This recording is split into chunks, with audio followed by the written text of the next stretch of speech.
Ah, l'Allemagne et la Belgique. Deux beaux pays, avec des bâtisseurs hors du commun.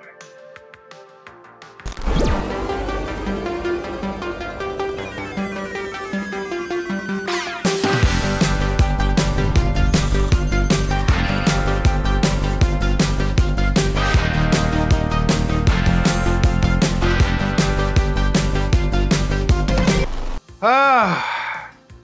Qui n'a pas rêvé de piloter un TIE Fighter? De se battre devant les portes d'Andorre? Ou tout simplement de s'asseoir sur le trône de l'empereur? Ce sont toutes des choses que j'ai rêvé de faire petit quand j'écoutais les films Star Wars. Et enfin aujourd'hui, dans la quarantaine, j'ai enfin pu réaliser mon rêve. Et oui, vous l'aurez compris, on va parler aujourd'hui de Props Maker. Encore besoin de moi?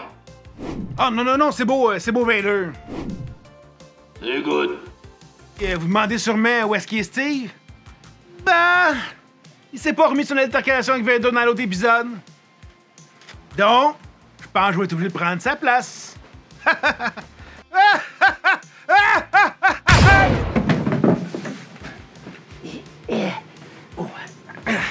Bonjour, gang! Ah oui, c'est vrai, j'ai oublié. Important. Good job.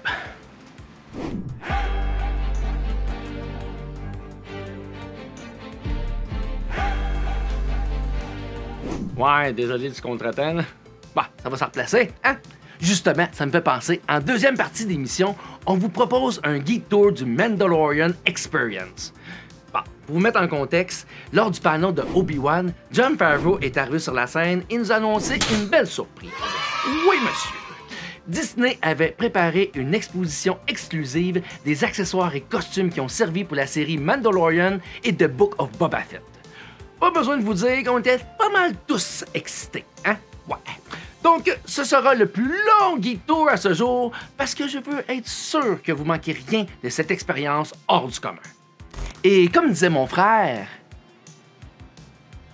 plutôt, en premier lieu, on vous propose nos entrevues réalisées avec les props makers venus directement d'Allemagne et de Belgique pour nous partager leurs réalisations et leur passion. Ils font certainement partie des meilleurs au monde. Ouais. La preuve, ils travaillent conjointement avec Lucasfilm et Disney. Rien de moins. Ça se place bien, ça, dans un CV, hein? Ouf. C'est moi ou ça sent le brûlé?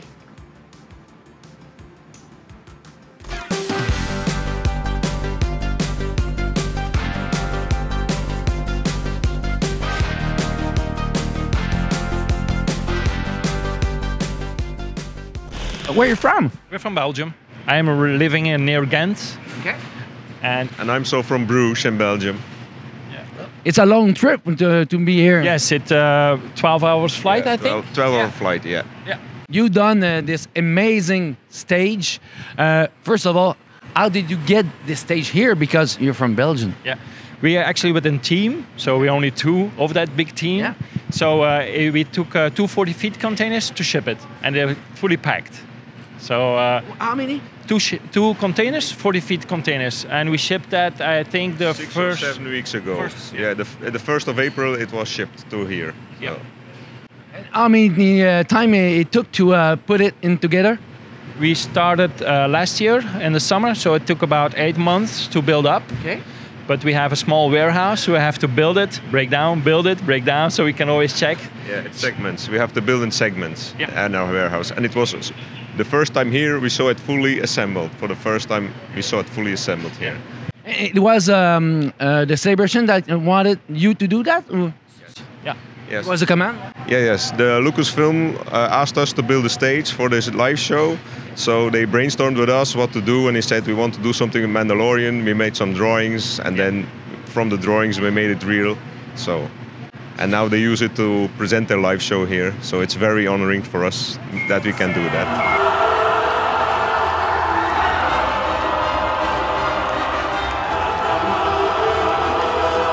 It's so exciting. It's been such a long journey from... I love you! I love you! because you are a Star Wars fan first. So I have the connection with Lucasfilm asking you to do something that you love to do. It's surely amazing. Yeah. It's a dream for us to come true, you know? Yeah. It's a dream. It's just crazy. It's really crazy what you can do. So.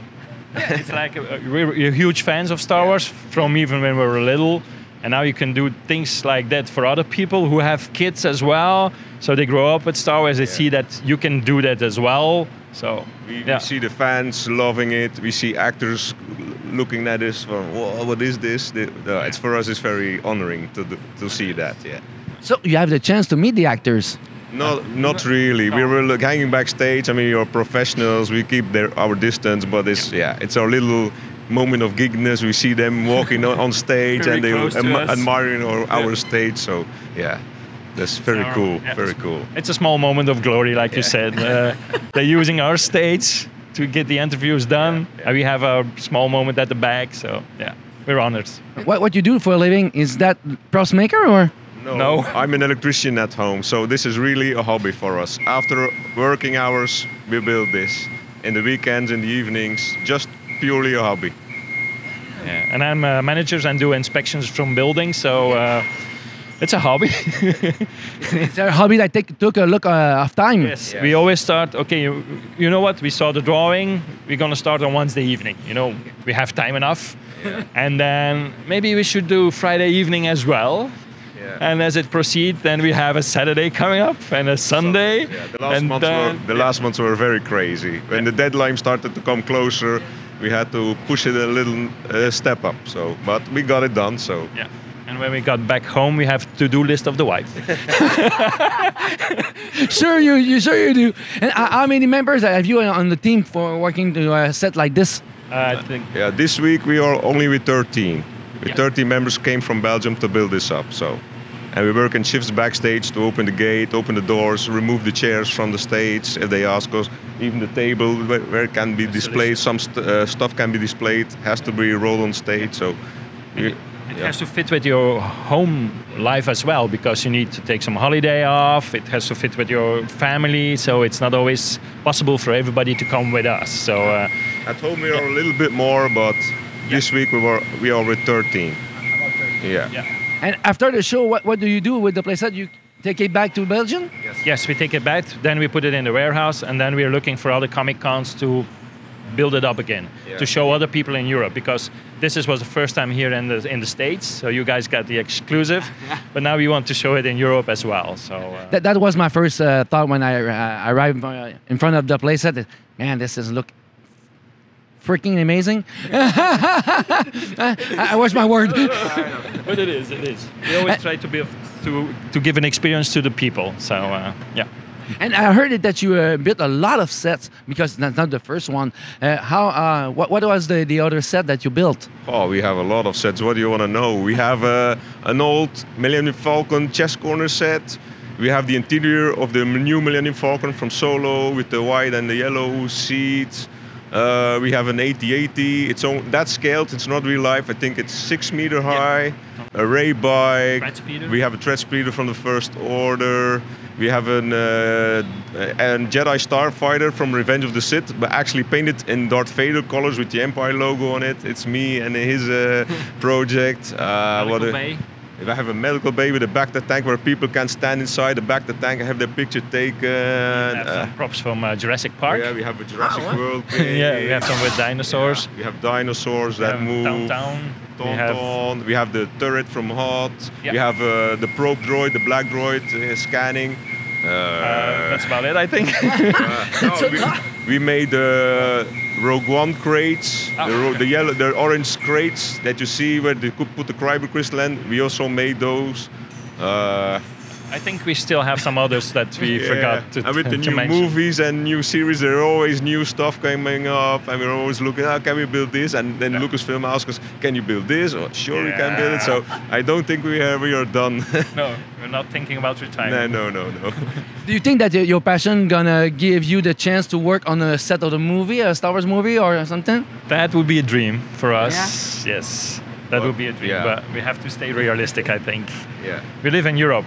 So it's difficult. We will see. This is close enough for us, Being invited here over with our prop. Have you worked with Lucasfilm as well, but on other level? What do you like about the celebration event? I think interaction with the fans, people loving it, going crazy, you make new friends. And then it's waiting at the end for the next celebration to meet again, and you make new friends, and your friendship starts building bigger and bigger. For me, that's the most fun part, being here. It is more than friendship. It's more than a family. You come home to your family, so that's the most precious thing for us. Yeah.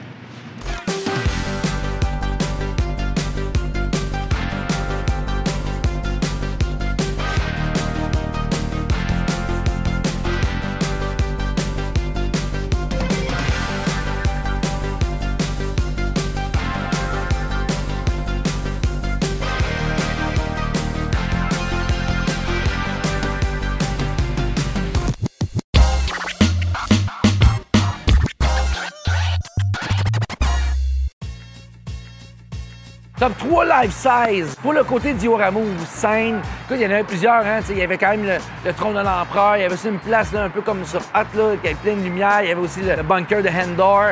C'était vraiment cool, mais là, écoute, tu peux pas aller contre la scène centrale. La scène centrale faite par les Belges, nos amis les Belges, wow! Les détails là-dedans, on se croirait là, à Galaxy Edge tellement que c'est précis. Même les portes qui se rouvrent, la petite boule qui sort comme sur Tatooine avec Jabba the Hutt, le palace, là. Ouais, c'était, regarde. Pour vrai, la scène centrale, je pense qu'il n'y a rien qu'à côté ça côté là, diorama ou set, là, scène. Là. Wow, c'était écœurant. J'avais aussi le trône de Boba Fett qui était là. J'étais prendre des photos avec dessus. Écoute, c'était quand même cool, mais c'est vraiment... Mon préféré, c'est vraiment le stage des Belges. Écoute, c'est incroyable le détail qu'ils ont mis dessus. Écoute, quand ils nous ont permis d'avoir une interview avec eux autres, j'ai monté sur le stage. Il n'y a pas beaucoup de monde qui ont pu faire ça. On est dans les privilégiés. Je tripais ma vie. Les deux portes qui roulent, ils nous faisaient ouvrir les portes. Il y avait comme des spots en arrière. Là. Puis quand ils ouvraient les portes, ils étaient émerveillés. Puis ils nous ont fait le tour au complet de ce stage-là. Puis écoute, c'est magique. Écoute, ça doit être énormément de travail. Énormément, mais c'est vraiment le plus beau que j'ai vu. Côté véhicule, écoute, c'est sûr que pour celui de Anaheim, on était moins gâtés parce qu'avec les problèmes de transport qu'ils ont pu avoir, fait que je vous dirais, c'est sûr que le TIE Fighter grandeur nature, il est quand même solide, là, avec les détails et tout. Puis, c'est voir la grandeur de ça. Ouais, je vous dirais peut-être un TIE Fighter pour le côté véhicule, malgré que les Backer Scouts étaient quand même vraiment bien faits. Dans les véhicules, je crois que je vais tricher. Je vais dire le véhicule de Mando dans le Mando Experience. Bon, c'est peut-être pas dans le panel de Celebration, c'est un petit peu un panel Disney à part. Kelly, c'est quoi ce vaisseau-là? C'était malade, là. Il m'a vraiment impressionné. Mais si je ne triche pas, je vais revenir au Celebration. Je te dirais, probablement, c'est le taille. Par sa grandeur, je me suis mis devant, puis j'étais comme « wow! » J'espère juste qu'il me tirera pas, là, mais écoute, c'est vraiment impressionnant la grandeur. Puis partout où on se promenait, souvent je le voyais au loin. On filmait des entrevues, il y avait le taille en arrière. Vraiment impressionnant. Pour un attachement particulier, bon, encore là, je reviendrai avec la scène des Belges parce que, tu sais, on a eu tellement une belle entrevue avec eux, ça a été vraiment un coup de foudre, hein, si on pourrait dire ça. Mais sinon, pour faire un changement, je dirais peut-être l'endroit là où il y a comme toutes les commandes, un peu comme ça, hot, là. Ça, là, je trouvais ça cool, là, c'est plein de lumière et tout. Je dois peut-être, j'irais vers là, mais sinon, c'est sûr que la scène principale, il n'y a rien qui bat ça, là. Un attachement particulier, encore une fois, on revient dans mes vieux souvenirs. C'est un peu de la nostalgie. Je pense que c'est la porte d'Endor. Il y a la petite porte de base en arrière avec le Backer Scout. En plus, moi, j'avais vu Chewbacca qui était là avec un petit Ewok, tout petit. C'est un petit enfant qui s'est mis devant Chewbacca. Chewbacca s'est penché. Il tenait les mains, puis le petit gars bougeait pas. Il était émerveillé. Cette porte-là, cet ensemble-là, un petit attachement particulier pour ça.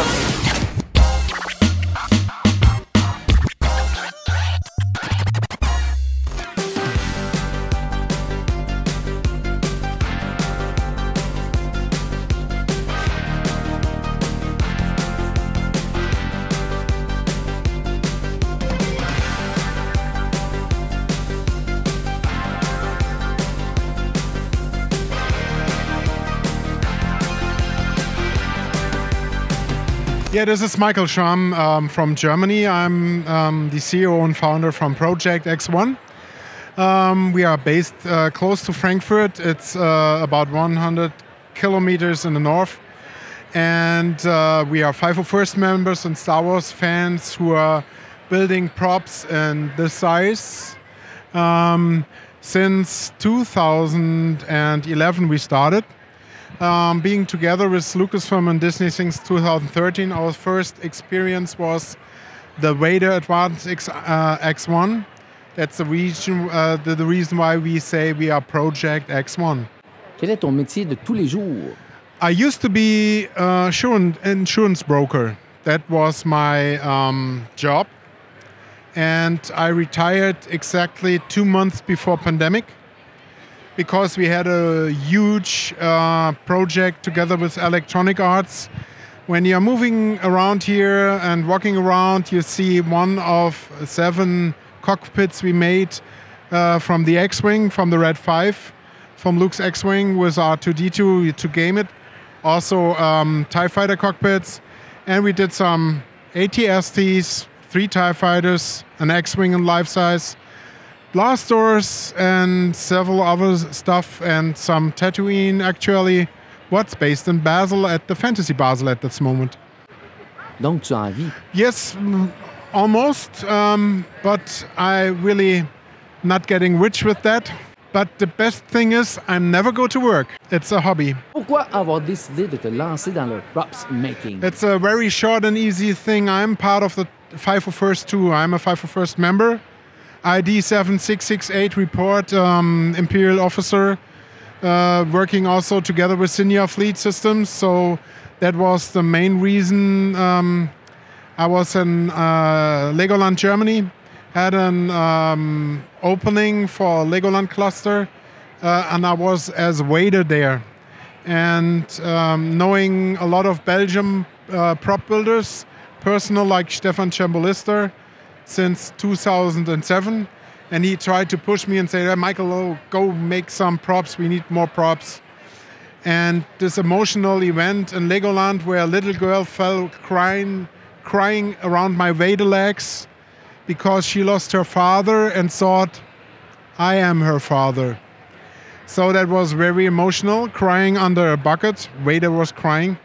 And at that night, I decided to start finally. That was the kickoff. Bon, qu'est-ce qui est le plus difficile quand on construit un TIE Fighter en taille réelle? The first challenges that have to fit in one container. The parts have to fit in the container. And when you're building life-size props and bigger ones, they have to be stable and safe stand guarantee. So that's the reason why we are also working together with an engineering office in Germany. So we have an engineering sheet for these big toys. And of course we need to take care about all the visitors. And as you can see, we have always a line up and everybody wants to get a photo under the tie. Of course, I'm the happy person to fly it back home. Qu'aimes-tu du props making? That's very easy. The creativity, how they're gonna find the solutions to create all that stuff, and it's getting more and more technically. So there's gadgets and small tiny stuffs what we don't even use. We have only the big credos. Size matters, of course, and. But you see all these tiny stuff. There's open up something and there's coming out the eye, and it's wonderful. It's just a wonderful situation. À combien de celebrations as-tu assisté? Yeah, we invited since 2013, and we are appeared on 6 celebrations. I don't get me wrong, but it's like that. So it means 13 on every celebration, and always since 2016, part of the live stage 2. So you see our speeder bike over there. And in Chicago, we made the blast door, the Imperial blast doors, out of our facility.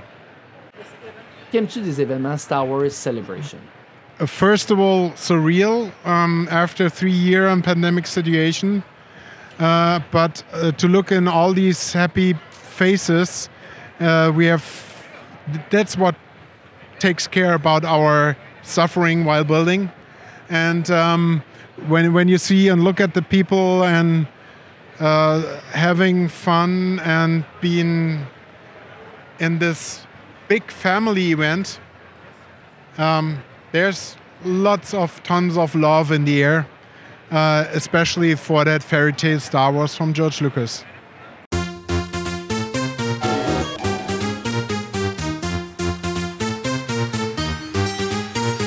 Geek Tour Mandalorian Experience. Écoute, c'était là, wow! Puis c'est quoi ça, le Mando Experience? En fait, c'est vraiment toutes les props, les costumes, les vaisseaux qui sont réellement utilisés pour la série Mandalorian. Fait que ce que vous voyez là, ça a été utilisé pour voir ce que vous voyez dans la série. Wow! Ça, pour un fan de film, là, c'est le must. On se met en fil, écoute, ils nous font faire 2-3 fils. On sait, dans Celebration, c'est beaucoup de fils. Fait que finalement, on arrive dans la pièce. Écoute, t'as le costume de Mandalorien. Le costume original. On passe demain, prend une photo, on continue.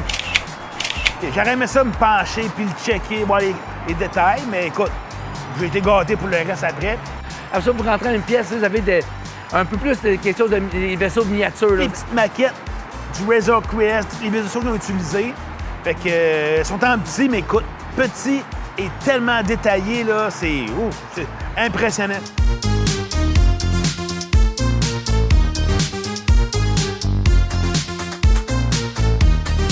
Finalement, on va un petit peu plus loin, puis là, finalement, le cockpit du Razor Crest avec Mando dedans. Ah, ça, là, c'est fou, raide! Le cockpit du Mandalorian. Fait que finalement, tu vas à côté, tu regardes, puis j'essayais de voir le contrôle. C'est là que Pedro Pascal joue le personnage, tu sais, quand il est dans l'espace. J'aurais vraiment aimé aller en dedans et toucher à tous les pitons. Man, c'est... Ah! Je veux jouer là-dedans, je veux faire le Mandalorian. Écoute, c'était vraiment impressionnant. Ensuite de ça, je tourne un petit peu, puis là, je vois 3 écrans. Mais écoute, c'est des écrans, mais tu vois des X-Wing, tu vois des TIE, tu vois le Slave. Ils bougent comme un film, mais ils sont 3D. Tu sais, écoute, j'ai pas de lunettes 3D dans les yeux, là. Ensuite de ça, je continue. Moi, j'ai bien aimé... je sais pas c'est quoi son nom, là. C'est lui que Bébé Yoda mange les œufs, mange les bébés, là. Fait qu'elle est là, elle est à côté. Fait que, écoute, c'est le vrai costume. J'ai pas mangé son bébé. Là, ça j'ai un petit peu plus de respect que Bébé Yoda. Après ça, on tombe sur les carbonites aussi de Mandalorian, qu'est-ce qu'il y avait dans le Razor Crest. Fait qu'ils sont là, ceux qui étaient dans le film. Comme un Greedo, full détail. On voit tout le détail qu'ils mettent. Ça avait vraiment l'air de quelqu'un qui était congelé. Puis je n'ai vu un, écoute, il était congelé, il était de même, là. Puis là, je me dis, crime, j'ai hâte qu'il décongèle, M. Walt Disney.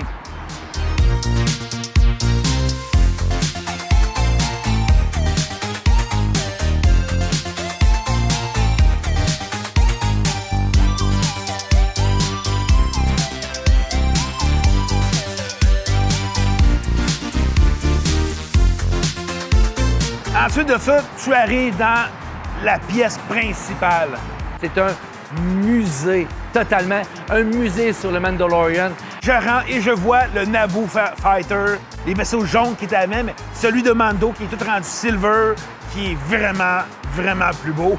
Le vaisseau, hey, qui est comme tout silver, là, qui run en salle avec Bébé Yoda qui est dans le petit cockpit. Moi, ça a donné quand je suis rentré, je l'ai vu bouger, il m'a regardé, il a fait salut.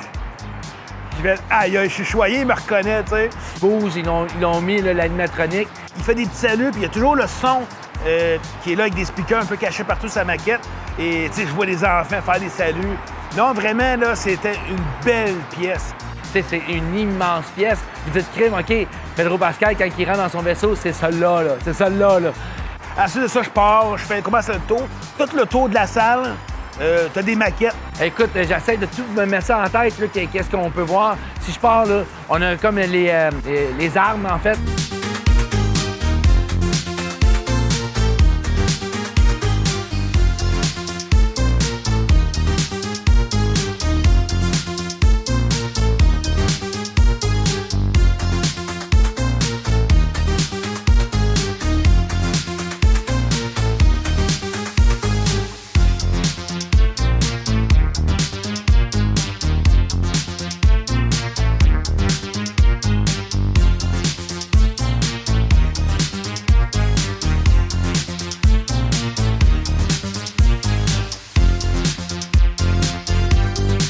Après ça, vous tombez sur, plus sur les robots. Il y a, tu vois, un peu aussi les paysans sur certaines planètes de Mandalorian. Vous avez la petite bébête là, sur Jabba là, qui est là aussi. Vous avez aussi le costume là, d'Apollo Creed. Hein? C'est lui qui... J'oublie son nom, puis j'oublie le nom du personnage dans Mandalorian. Le costume, il est là. OK, c'est celle-là qui porte. Là. Une pièce aussi que j'ai aimée, c'est où il y avait le costume d'Apollo.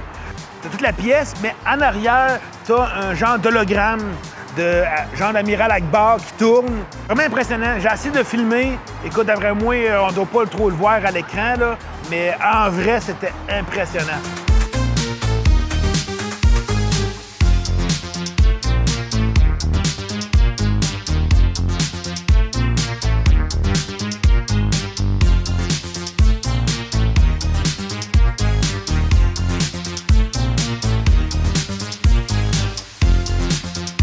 Fait que là, vous continuez, après ça, vous tombez aussi sur d'autres créatures, hein, d'autres costumes.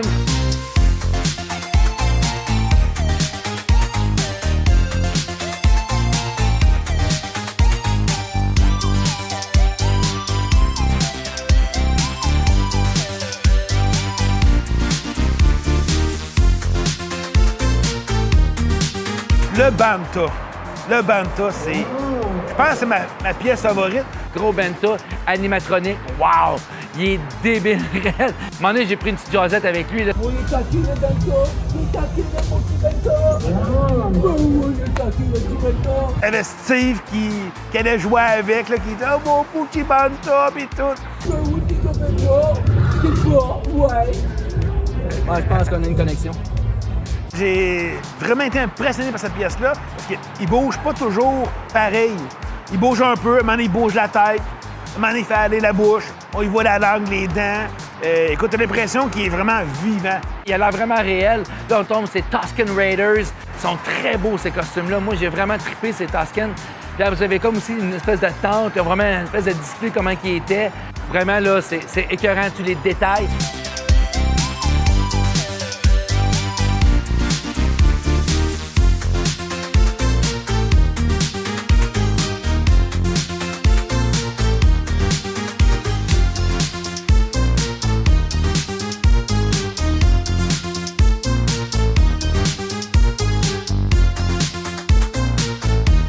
Après ça, on tombe aussi sur... je me dis, moi, je suis pas bon, les noms de personnages. Dans les films, là, ils nomment un personnage, là, puis 5 minutes après, j'ai oublié le nom. Tu sais, celui avec le gros, chose comme ça, avec les deux yeux de même. Celui, là, qui parle... Attends un peu. Comment j'ai fait ça? Oh, faut vraiment que j'apprenne les noms des personnages. Il fait comme le maire, je crois, de la ville. On le voit de deux façons. On voit la marionnette devant nous, sur le tronc, en train de parler, puis il fait signe quasiment paye-moi, tu sais. Puis juste en arrière, on voit tout le système. Vous avez même aussi une démonstration un peu animatronique d'une créature. Là. Ils ont comme tout enlevé pour vous voyez vraiment comment ça fonctionne. Écoute, c'est impressionnant. Hey man, c'est débile, là, avec la face, tout.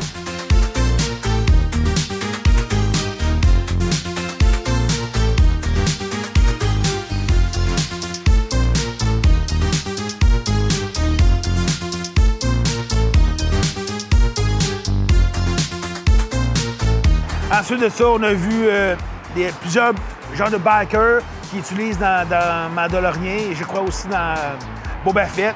C'est les gros bikers scouts là, dans le Boba Fett, les Mandalorian, là, avec le gars qui est comme super cool. Encore là, j'oublie le nom, celui qui avait l'armure de Boba Fett au début. Je crois avoir reconnu celui que Boba Fett est dessus et qui fait le gif, là, comme ça. Plus loin, vous avez les pics avec les Stormtroopers, les têtes, là. Hein? Tu sais, ça, quand on a vu ça dans la Mandalorian, on fait « Waouh, c'est donc bien hot! » Mais ils nous l'ont amené.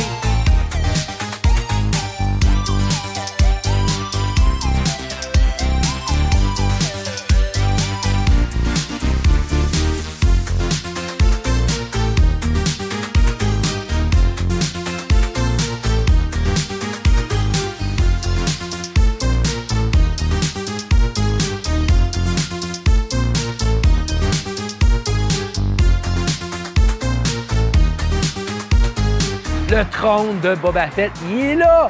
Il est où? Il est là! Le trône de Boba Fett. qui est pour moi encore le trône de Jabba the Hutt, même s'il n'est plus là. Écoute, tu vois les détails de la plateforme, les têtes. Moi, quand j'étais jeune, j'avais eu la figurine Jabba qui avait le trône. Puis écoute, je reconnaissais vraiment toutes les tailles qui étaient dessus. C'est malade, c'est grand, c'est détaillé. Tous les costumes originaux sont là. Vous avez même aussi une démonstration pour le robot, comment le Puppet Man fait pour faire bouger le robot. Man, c'est... Wow!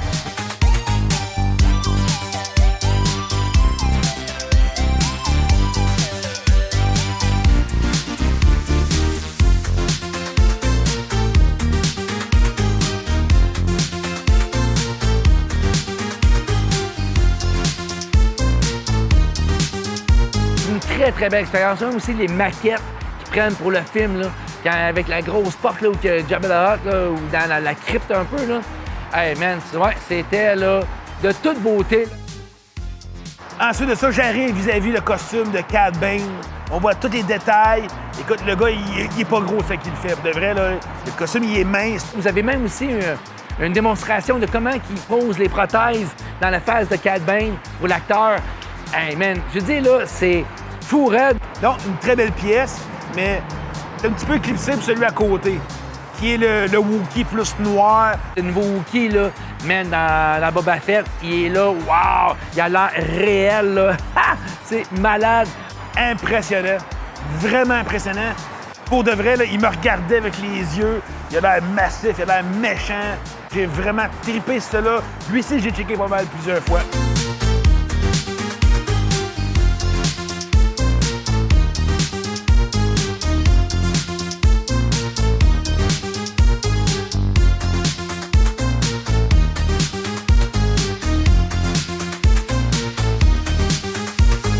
Ensuite, on arrive un petit peu plus loin. Il y a aussi tous les costumes de Bo-Katan. Bo-Katan est là. Ahsoka, son costume est là. Tu crèves, c'est le costume qu'elle porte pour la série. C'est... Ouh!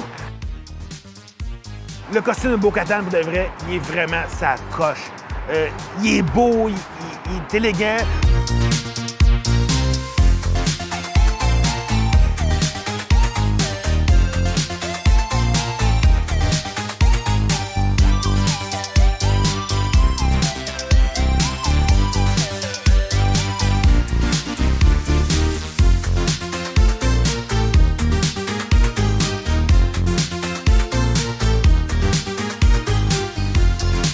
Ensuite, il y avait aussi la section impériale, qui avait le Dark Trooper. Mais je pensais que c'était plus grand que ça, les Dark Troopers. Finalement, ils sont un petit peu plus petits que je pensais. Il y avait le droïde aussi. Il y avait aussi, un Stormtrooper, bien sûr. Il y avait aussi, comment il s'appelle, Moff Gideon. Tout son costume qu'il y avait dans le film. C'est clean. Tout est bien installé. Tu vois, vous promenez, il y a tellement d'affaires. Un peu plus loin aussi, il y avait toutes les robes qui avaient été utilisées dans les soirées de Boba Fett. Écoute, c'était magnifique.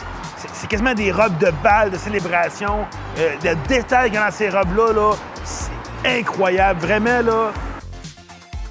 On a vu aussi, bien sûr, le musicien bleu, la trompe bleue qu'on voit là, dans le Retour du Jedi, qui joue du piano, là. On l'a vu en vrai, tout. Écoute, il n'a pas joué pour moi, là, mais il était quasiment sur le bord.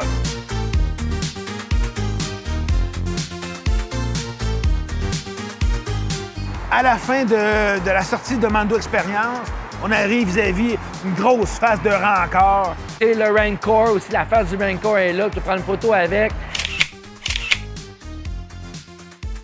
Ensuite, pour finir, on arrive bien sûr au costume là, du Heavy Mandalorian. Aussi le costume que Jon Favreau a mis pour son costume de Mandalorian. Jon Favreau qui s'est payé le petit trip de jouer le Mandalorian, le chanceux. Un petit peu plus plugué que moi, tu sais.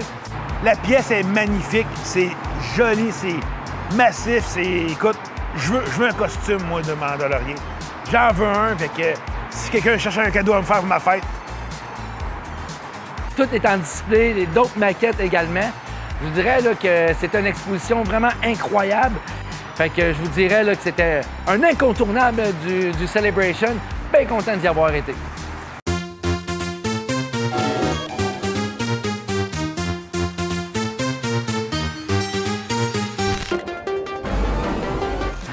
C'est gros, c'est très gros. Ah, Galaxy Edge. Encore aujourd'hui, je cherche mes mots pour vous décrire la beauté de cette place-là. Rise of the Resistance, c'est le manège.